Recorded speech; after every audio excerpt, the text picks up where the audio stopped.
In this video, I'm going to take a look at the ideal gas equation. So there it is there. And the first thing I'm going to do is look at what all the terms are and what the units are. So starting with P, that's the pressure, and the pressure has to be in pascals. Moving on to V, that's volume, and that's got to be in meters cubed. That little n there stands for the number of moles. Moving on to the R, that's the gas constant, which has a fixed value of 8.314 joules per Kelvin per mole. And finally, T stands for temperature, and the temperature has to be in Kelvin. Now, in terms of mistakes, the most common mistake I see in ideal gas equation questions are those units. So beware the unit conversions. So we'll just have a quick look at those and then we'll get into a couple of questions. So starting with the pressure, 1 kilopascal is 1000 pascals. Remember, the pressure has to be in pascals for the ideal gas equation. It's often given in kilopascals. Moving on to temperature, so 0 degrees Celsius is 273 Kelvin. Often the temperature will be given in Celsius, so you've got to add 273 to put it into Kelvin. Got a couple of conversions for volume, so if your volume's given in centimetres cubed, but remember it's got to be in meters cubed for the ideal gas equation, you multiply by 10 to the minus 6. And if the volume's given in decimeters cubed, to put it into meters cubed, you multiply it by 10 to the minus 3. So like I said earlier, we'll do a couple of questions. So here's the first one. Calculate the volume in decimeters cubed occupied by 2 moles of argon gas at 27 degrees C and 100 kilopascals. We've got to give our answer to 3 significant figures.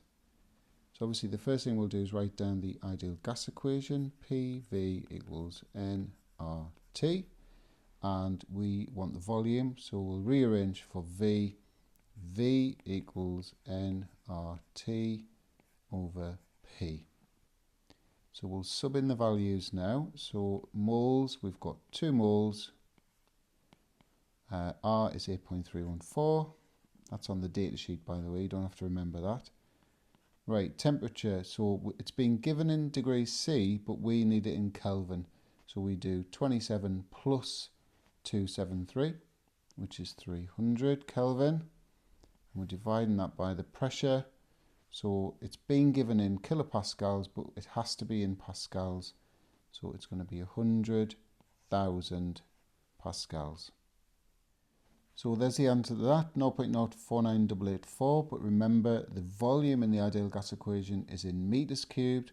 Question wants it in decimeters cubed.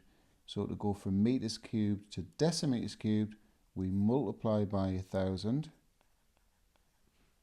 So that gives us 49.884 decimeters cubed, and it wants it to 3 significant figures, so it's 49.9. Moving on to the last question, so this time we've got a mass of a halogen, 1.23 grams, occupies a volume of 800 centimeters cubed at 25 degrees C and 100 kilopascals. Identify the halogen. So the first thing we'll do, write down the ideal gas equation, PV equals nRT. So for this one, we're going to need to calculate the moles, so that once we know the moles, we know the mass, we can work out the MR, and then identify the halogen from its MR.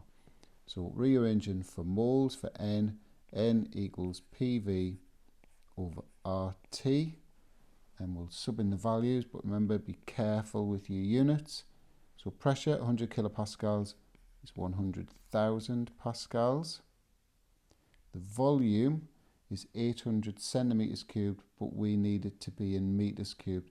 Now all I do, I know it's not proper standard form, but I just put the conversion straight after the centimeters cubed value or the decimeters cubed value. So in this case, it's 800 times 10 to the minus 6 to put the volume into meters cubed, divided by the gas constant, 8.314, multiplied by the temperature, 25 degrees C.